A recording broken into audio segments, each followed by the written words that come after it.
কথাবার্তা নাই। আল্লাহর পয়গম্বর জাকারিয়া কোনো কথাবার্তা বলে না।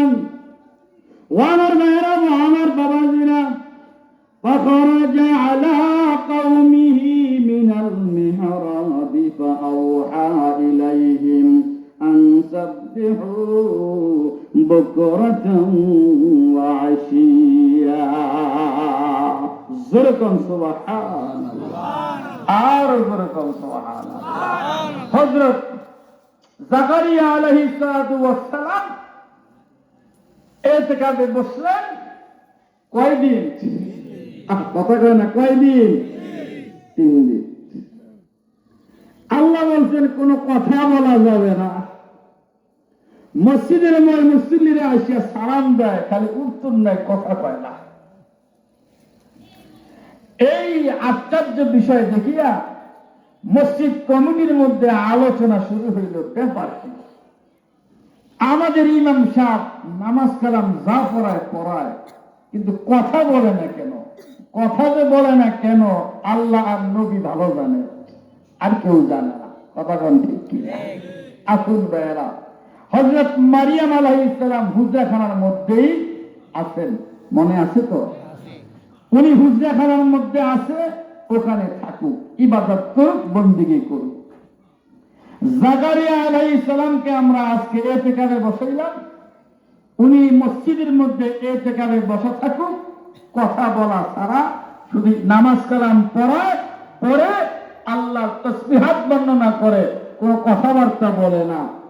আমরা মারিয়াম আলাইহিস সালামকে হুজরাখানার মধ্যে রাখলাম, আর হযরত জাকারিয়া আলাইহিস সালামকে মসজিদের মধ্যে ইতিকাফে রাখলাম। আগামীকাল ইতিকাফ ভাঙবে এবং হযরত মারিয়াম আলাইহিস সালাম হুজরাখানা থেকে বের হবে। কথা কোন ঠিক কি না?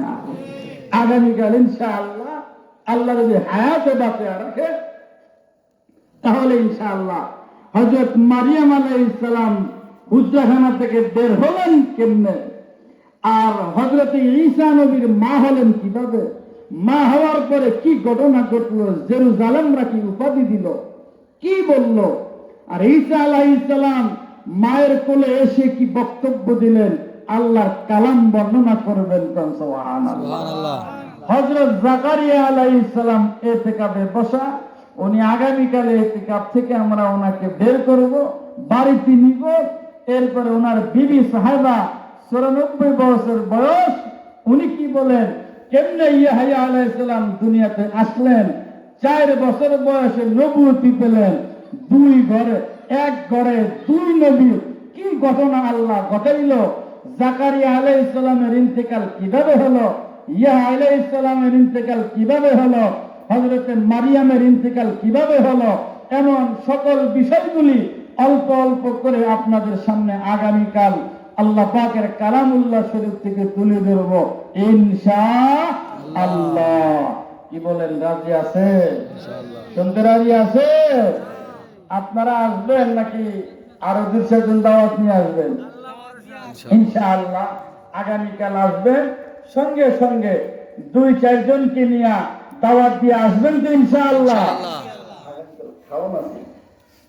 বড় হুজুর বলবে মাদারী লাস্টের দিক, আমি ওয়াসিরা টানি সবাই সামনের দিকে, কিছুক্ষণ পর সবাই খালি চাই পিছিয়ে দিক।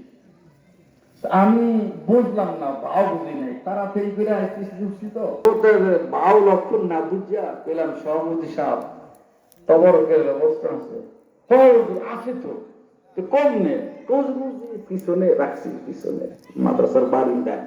আমি ও ঘটনা তো খেলছে সেই জায়গায়, আমিও কি একটা মুসিবত। কাল তো মনে হয় আমাদের সাধারণ সর্দার সাহেব আপনাদের জন্য মেহমানদারি রাখছে, আল্লাহ ভরপুর কবুল করুক, বলেন আমিন।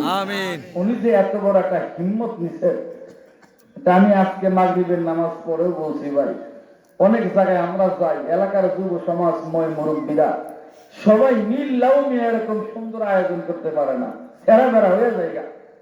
উনি নিজে একার উদ্যোগে হয়তো বা 2-4 জন ময় মুরব্বী আছে বা যারাই আছে, স্বল্প পরিসরে পরামর্শ করিয়া বিশাল একটা আয়োজন করলেন। এটা আল্লাহর খাস রহমত, মেহেরবানি ছাড়া আর অন্য কিছু না। কথা বলেন ঠিক কিনা? আপনারা ঠিক বললো ঠিক।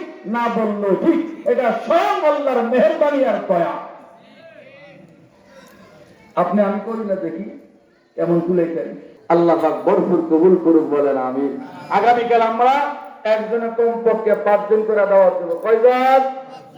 5 জন করে দাওয়াত দিবেন তো ইনশাআল্লাহ।